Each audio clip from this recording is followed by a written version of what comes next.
এখানে কাঁটাতারের বেড়া যদি ভারতীয় সীমানার মধ্যে নোম্যান্স ল্যান্ড বজায় রেখে যদি সেই দেশ দিতে চায়, সেটা ডিপ্লোম্যাটিক ওয়েতে আমাদের আলাপ আলোচনা হবে, কিন্তু সেরকম কোনো ইস্যু তো প্র্যাকটিক্যালি ভারত সরকারের পক্ষ থেকে আমরা দেখিনি।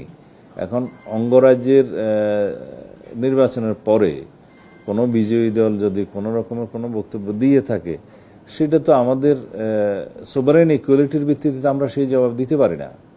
আমাদেরকে জানাতে হবে ভারতের কেন্দ্রীয় সরকারের পক্ষ থেকে যে বাংলাদেশ বর্ডারে বা ইন্ডিয়ান বর্ডারে তারা কিছু করতে চায় কিনা।